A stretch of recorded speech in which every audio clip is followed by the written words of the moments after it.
तो dear all students, आज हम शुरू करेंगे इसका पार्ट 2। कल हमने इस चैप्टर का पार्ट 1 देख लिया था। तो अंतिम चैप्टर है भारत, लोग और अर्थव्यवस्था, जो आपकी बुक है उसका भौगोलिक परिप्रेक्ष्य में चयनित कुछ मुद्दे एवं समस्याएं, geographical perspective on selected issues and problem. ये आपका लास्ट चैप्टर है, उसका हम पार्ट 2 देखने जा रहे हैं। पार्ट 1 जब हम कल ऐसे पढ़ चुके थे और उसमें काफ़ी चीज़ें हमने देख ली थी। तो आज हम इसे शुरू करेंगे गंदी बस्तियों की समस्याओं से। तो प्रॉब्लम्स ऑफ स्लम है, क्योंकि हमने ये देखा था कि रूरल टू अर्बन लोग यहाँ पर रोजगार के लिए आते हैं। एक केस स्टडी हमने देखी, प्रवास, ग्राम से शहरीय प्रवास। फिर उसके बाद हमने केस स्टडी देखी। केस स्टडी में देखा कि जो रमेश जैसे लोग हैं जो कॉन्ट्रैक्ट अनुबंध पे काम करते हैं, वो कोई सेटल्ड लेबर नहीं है। उनके पास कोई स्किल भी नहीं है और प्रॉपर कोई एजुकेशन भी नहीं है जिस आधार पे इनकी कोई तरक्की हो सके और अपनी फैमिली को अपने साथ रख सकें और ज़्यादा पैसा अर्न कर सकें। तो आगे को आज हम इस चैप्टर को बढ़ाएंगे, गंदी बस्तियों की समस्याएं। ये आपकी हेडिंग रहेगी। तो चलिए शुरू करते हैं। नगरीय या नगरीय केंद्र की अवधारणा को ग्रामीण से विभेदित करने के लिए आवासीय भूगोल में परिभाषित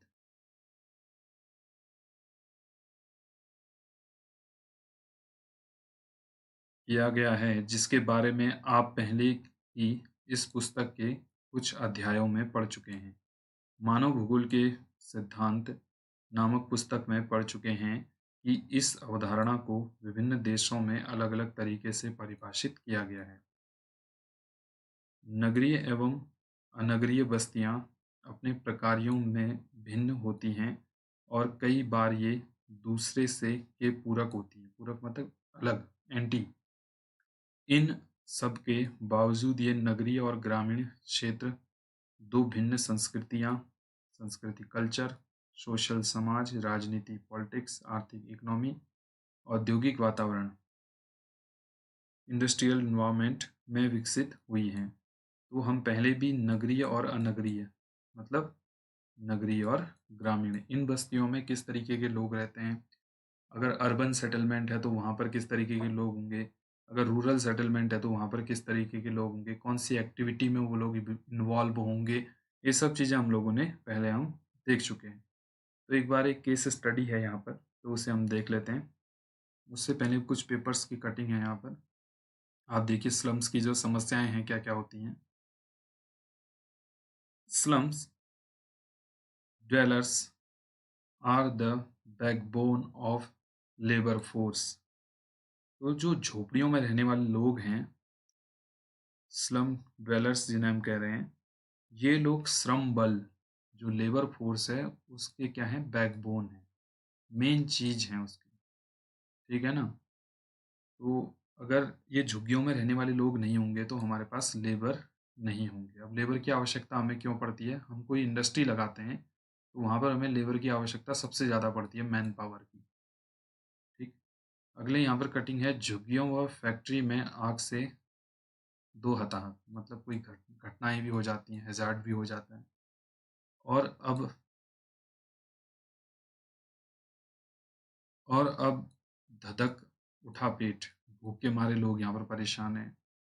झुग्गी वालों को सावदा घेवरा में फ्लैट, तो कुछ यहाँ पर अच्छे काम किए जा रहे हैं उनके लिए।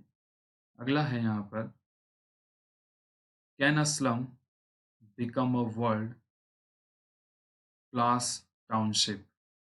तो इसमें बात की गई है, क्या झोपड़ी विश्व स्तर की बस्ती बन सकती है। अब यहाँ पर दिया गया है, क्या आपने कोई गंदी बस्ती देखी है। अपने शहर की किसी गंदी बस्ती में जाएं और वहां रहने वाले लोगों की समस्याओं के बारे में लिखें। तो जो स्लम्स हैं आपके एरिया में, वहां पर आप जाएं और उसकी एक स्टडी भी करें। बसंत कुंज की झुग्गियों में लगी आग, तो ये घटनाएं आए दिन होते रहती हैं।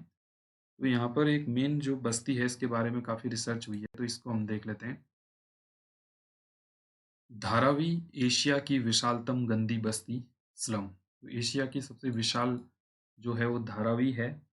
तो धारावी ये मुंबई में पड़ती है। तो इसमें क्या प्रॉब्लम्स हैं इसके बारे में हम देखेंगे। One toilet for 1440 people at Dharavi. देखिए एक टॉयलेट को 1440 लोग यूज़ कर रहे हैं, तो संक्रमण होने का चांस बहुत ज़्यादा हो जाता है। इन्फेक्शन काफ़ी हद तक बढ़ सकता है। अगला यहाँ पर दे रखा है कि diarrhoea the second biggest killer of childrens. तो बच्चों के लिए जो डायरिया है, वो सबसे बड़ा एक हार्मफुल इफ़ेक्ट डालने वाली बीमारी बन रही है। तो एक बार देखते हैं इनकी प्रॉब्लम्स क्या-क्या हैं। बसें सिर्फ बस्ती की परिधि से गुजर जाती हैं। ऑटो रिक्शा अपवाद स्वरूप भी उसके अंदर नहीं जा सकते। धारावी केंद्रीय मुंबई का एक हिस्सा है, जहां तिपहिया वाहनों का प्रवेश भी निषेध है। इस गंदी बस्ती से केवल एक मुख्य सड़क गुजरती है। इसे 90 फुट रोड के गलत नाम से जाना जाता है, जो अपनी चौड़ाई में घटकर आधे से कम रह गई है। कुछ एक गलियां एवं पगडंडियां इतनी संकरी हैं कि वहां से एक साइकिल का गुजरना भी मुश्किल है। तो कंजस्टेड एरिया है, ये है धारावी, आप देख सकते हैं। बस्ती वाला एरिया है, आसपास देख सकते हैं आप फ्लैट वगैरह दिख रहे हैं आपको, पॉश एरिया है। बट बीच में आपका धारावी सेंट्रल मुंबई में पड़ता है, जो क्या है, एक रूरल और कंजस्टेड एरिया है काफ़ी। समूची बस्ती अस्थाई निर्माण के भवन हैं, तो ये टेम्परेरी हैं सारे के सारे, जो कि 2 से 3 मंजिल ऊंची हैं तथा उनके उनमें जंग लगी लोहे की सीढ़ियाँ ऊपर को जाती हैं, जहाँ एक ही कमरे को किराए पर लेकर पूरा परिवार रहता है। कई बार तो यहाँ एक कमरे में 10 से 12 लोग रहते हुए देखे जा सकते हैं। यह एक प्रकार से विक्टोरिया लंदन के पूर्वी सिरे की औद्योगिक इकाइयों का उत्कट अनुवर्ती संस्करण जैसा है। लेकिन धारावी बहुत ही निराशाजनक रहस्यों का पालक है। अपेक्षाकृत धनाढ्य मुंबई के निर्माण में इसकी भूमिका है। तो जो इंडिया की जो कॉमर्शियल कैपिटल हम कहते हैं मुंबई को, तो ये सबसे बड़ा रोल प्ले करता है धारावी, क्योंकि वहाँ पर लोग बहुत हैं, पॉपुलेशन बहुत हैं, और जो लोग हैं वो अलग-अलग वर्क कर रहे हैं, क्योंकि हम जानते हैं कि प्राइमरी एक्टिविटी में ये लोग लगे होंगे। यहाँ पर छाया रहित स्थान, वृक्ष रहित सूर्य की रोशनी, धूप, असंग्रहित कचरा, गंदे पानी के ठहरे हुए गड्ढे, जहाँ केवल अमानवीय प्राणी जैसे काले कौवे और लंबे भूरे चूहे के साथ-साथ कुछ एक सार्वजनिक सुंदरतापूर्ण तथा भारत में निर्मित मूल्यवान एवं उपयोगी सामान बनाए जाते हैं। धारावी से मृत्तिका शिल्प, सेरेमिक्स, मिट्टी के बर्तन, कसीदाकारी एवं जरी का काम, परिष्कृत चमड़े का काम, उच्च फैशन वस्त्रादि, महीन पिरवा, रॉट, धातु, रॉट मेटल का कार्य, उत्कृष्ट आभूषण सेट, लकड़ी की पच्चीकारी तथा फर्नीचर आदि बहुत भारत एवं दुनिया भर के धनाढ्यों के घरों तक जाता है। तो यहाँ पर जो स्किलफुल जो वर्क है वो काफ़ी हो रहा है। मिट्टी के बर्तन हैं, काश्तकारी है, धातु से बनी हुई अलग-अलग तरीके की चीज़ें हैं। धारावी वस्तुतः सागर का एक हिस्सा है, जो कि व्यापक रूप से कचरे से भरी भरी गई जगह पर है। जिसे कचरा मुख्यतः यहाँ पर रहने के लिए आने वाले लोगों द्वारा उत्पादित किया गया था, जो अधिकतर अनुसूचित जाति और गरीब मुसलमान आदि थे। यहाँ नालीदार चादरों से बनी 20 मीटर ऊंची जगह भवन इधर-उधर संबद्ध पड़ी हैं, जिनमें खाल एवं चमड़ा शोधन के कार्य होते हैं। यहाँ पर खुशी का हिस्सा यह है कि सभी जगह कूड़ा-कचरा छितराया होता है। तो ये इनकी प्रॉब्लम्स है कि यहाँ पर जो सफाई है वो बहुत हद तक नहीं है, और कंजेस्टेड एरिया होने के साथ-साथ एजुकेशन की कमी है, जिस वजह से जो गार्बेज है वो काफ़ी हद तक फैल रहा है यहाँ पर। तो और पब्लिक ज़्यादा रहती है। कॉमर्शियल कैपिटल को बनाने में मुंबई को इन लोगों का बहुत बड़ा योगदान है, जो धारावी में रहते हैं। चलिए आगे बढ़ेंगे।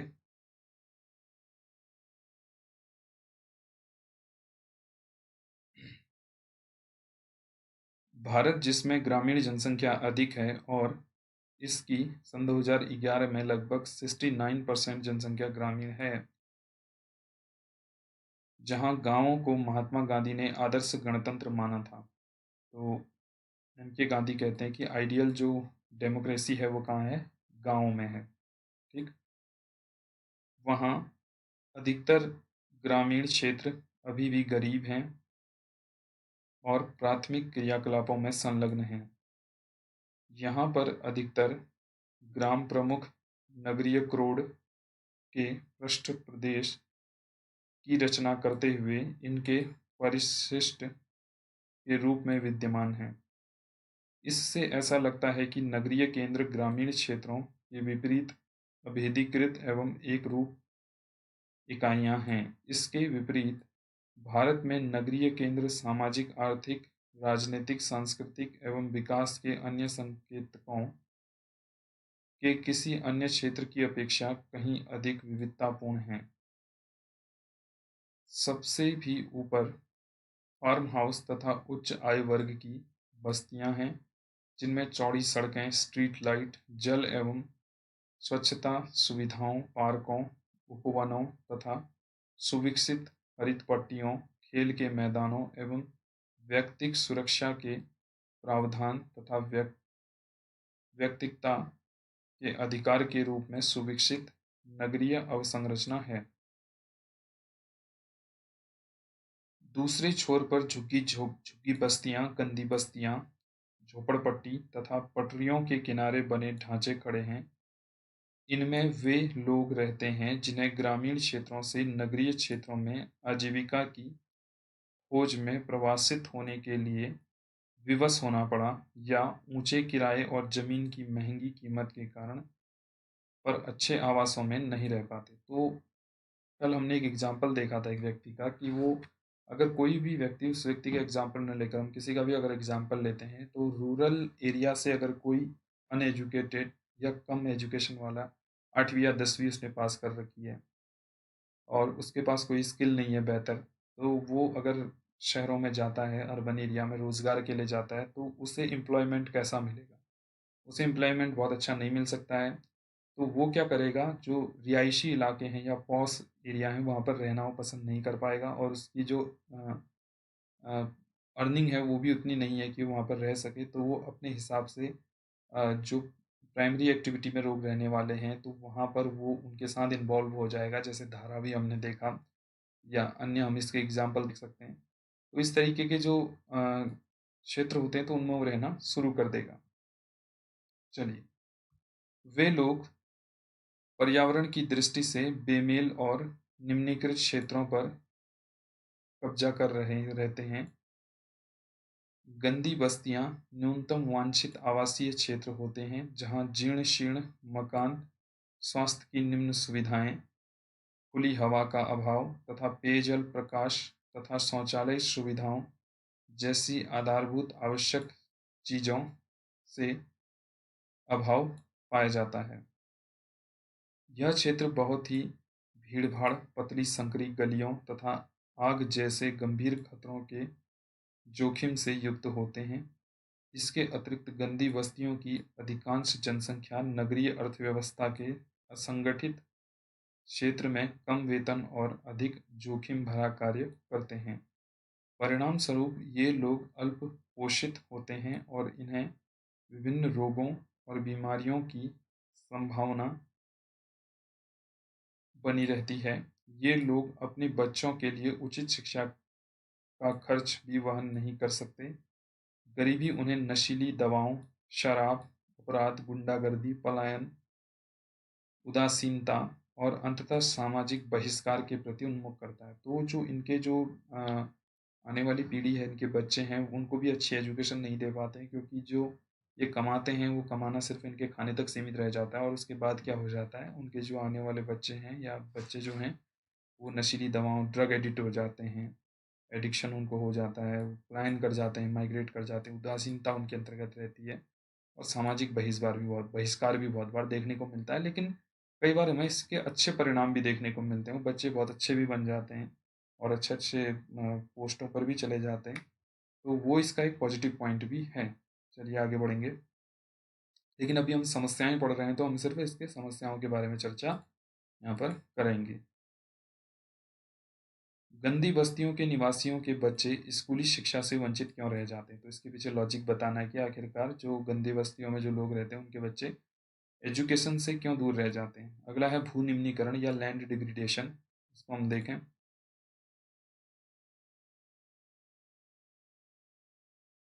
कृषि योग्य भूमि पर दबाव का कारण केवल सीमित उपलब्धता ही नहीं, वरन इसकी गुणवत्ता में कमी भी इसका कारण है। मृदा अपरदन, लवणता, जलाक्रांतता तथा भूक्षारता से भूनिम्नीकरण होता है। भूनिम्नीकरण होता है। भू उर्वरकता के अप्रबंधन के साथ इसका अविरल उपयोग होने पर क्या स्थिति होगी? भू निम्नीकरण होगा तथा उत्पादकता में कमी आएगी। भू निम्नीकरण का अभिप्राय स्थायी या अस्थायी तौर पर भूमि की उत्पादकता की कमी है। यद्यपि सभी निम्न कोटि भूमियां व्यर्थ भूमि नहीं हैं, लेकिन अनियंत्रित प्रक्रियाएं इसे व्यर्थ भूमि में परिवर्तित कर देती हैं। भू निम्नीकरण दो प्रक्रियाओं द्वारा तीव्रता से होता है। ये प्रक्रियाएं प्राकृतिक तथा मानवजनित हैं।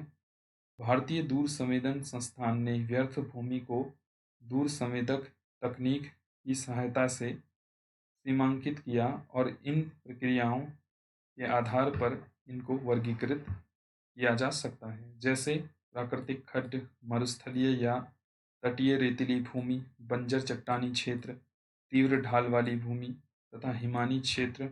ये मुख्यतः प्राकृतिक कारकों द्वारा घटित हुई हैं। प्राकृतिक तथा मानवजनित प्रक्रियाओं से निम्न कोटि भूमियों में जलाक्रांता व दलदली क्षेत्र लवणता व क्षारता से प्रभावित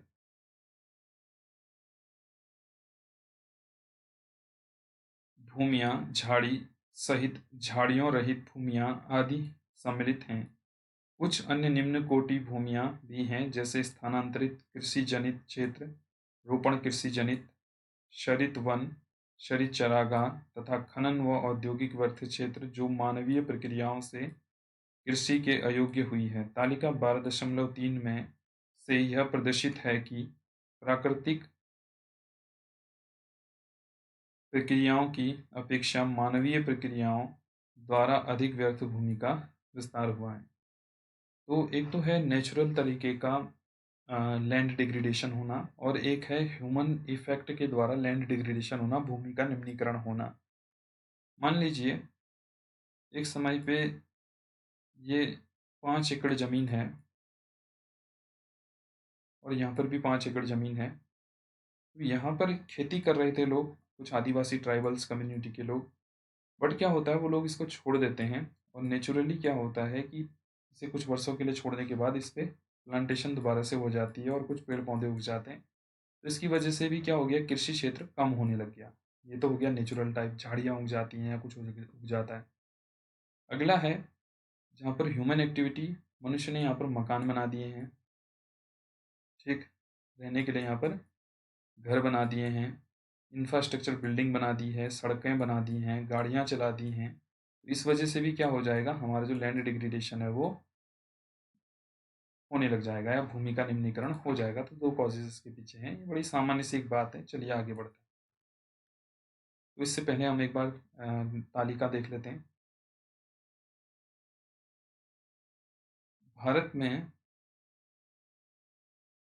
भारत में कृषि रहित बंजर भूमि का उनकी प्रक्रियाओं के आधार पर वर्गीकरण।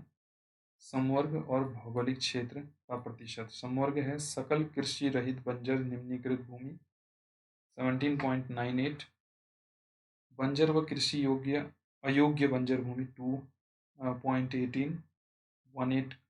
अगला है प्राकृतिक कारकों जनित निम्न भूमि 2.4% और प्राकृतिक तथा मानव जनित निम्नकृत भूमि 7.51 और मनुष्य जनित निम्नीकृत भूमि 5.88 और सकल निम्नीकृत कृषि रहित भूमि 15.8।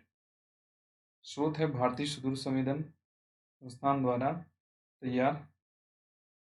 Westland atlas 2000। अच्छा। भारतीय सुदूर संवेदन संस्थान remote sensing, Indian Institute of Remote Sensing कहाँ है ये आप लोगों को कमेंट में लिखना है। ठीक, चलिए अब एक केस स्टडी और रह गई है, तो इसे केस स्टडी को हम देख लेते हैं। इसमें हमने काफ़ी केस स्टडीज देखी हैं। चलिए,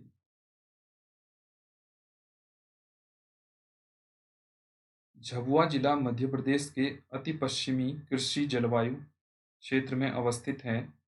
यह वास्तव में हमारे देश के सर्वाधिक 5 पिछड़े जिलों में से एक है। जनजातीय जनसंख्या विशेषतः भील, तो भील ट्राइब्स एमपी में पाई जाती है, याद रखिएगा, का उच्च सांद्रण इसकी विशेषता है। लोग गरीबी के कारण कष्ट झेल रहे हैं और यह गरीबी जंगल एवं भूमि दोनों संसाधनों के उच्च दर से निम्नलिखित के कारण प्रबलित हो गई है। यहाँ भारत सरकार के ग्रामीण विकास तथा कृषि मंत्रालय दोनों ही से जल संभरण प्रबंधन कार्यक्रम फंड अनुदानित हैं, जिन्हें झाबुआ जिले में सफलतापूर्वक क्रियान्वित किया गया है। यह निम्नीकरण को रोकने तथा भूमि की गुणवत्ता को सुधारने में सफल सिद्ध होगा। जल संभरण प्रबंधन कार्यक्रम भूमि, जल तथा वनस्पतियों के बीच संबद्धता को पहचानता है और प्राकृतिक संसाधनों के प्रबंधन एवं सामुदायिक सहभागिता से लोगों के आजीविका को सुधारने का प्रयास करता है। पिछले 5 वर्षों में ग्रामीण विकास मंत्रालय से निधि प्राप्त कर राजीव गांधी मिशन द्वारा क्रियान्वित जल संभर प्रबंधन में ने अकेले झाबुआ जिले की लगभग 20% भूमि का उपचार किया है।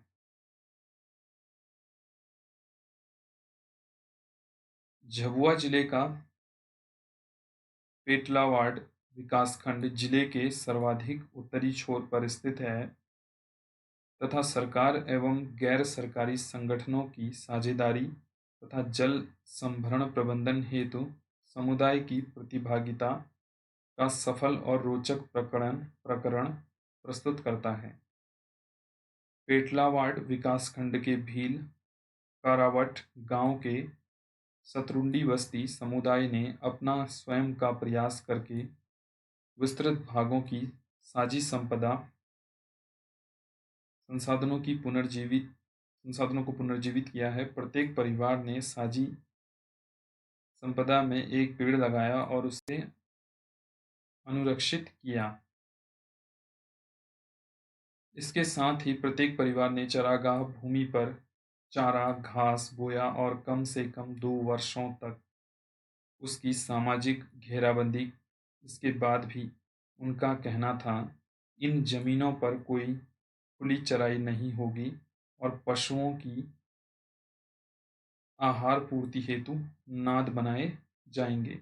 इस प्रकार से उन्हें यकीन था कि जो चरागाह उन्होंने विकसित किए हैं वे भविष्य में उनके पशुओं का सतत पोषण करते रहेंगे।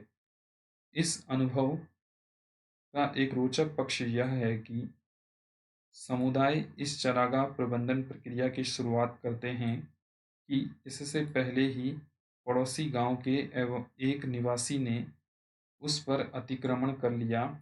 गांव वालों ने तहसीलदार को बुलाया और साझी जमीन पर अपने अधिकारों को सुनिश्चित कराया। इस अनुवर्ती संघर्ष को गांव वालों द्वारा सुलझाया गया, जिसके लिए उन्होंने साझी चारागाह भूमि पर अतिक्रमण करने वाले दोषी को अपने प्रोक्ता समूह का सदस्य बनाकर उसे साझी चारागाह भूमि की हरियाली से लाभांश देना आरंभ किया। साझी संपदा संसाधन के बारे में भूमि संसाधन एवं कृषि वाले अध्याय को देखें, तो भूमि संसाधन और कृषि वाला जो चैप्टर है उसे देखना पड़ेगा। साझी भूमि ये है कि बहुत लोगों की कंबाइंड भूमि है और कोई लोग उसे अपने नाम पर कर ले रहे हैं या कोई लोग उस पर एग्रीकल्चर कर रहे हैं, तो यहाँ पर दिया गया है साझी संपदा संसाधन पर वृक्षारोपण स्रोत मूल्यांकन रिपोर्ट राजीव गांधी मिशन जल संभर प्रबंधन। तो जल संभर प्रबंधन के तहत ही काम किया जा रहा है एमपी में। उसी तरीके से झाबुआ में साझी संपदा संसाधन की भूमि समतलीकरण में सामुदायिक प्रतिभागिता।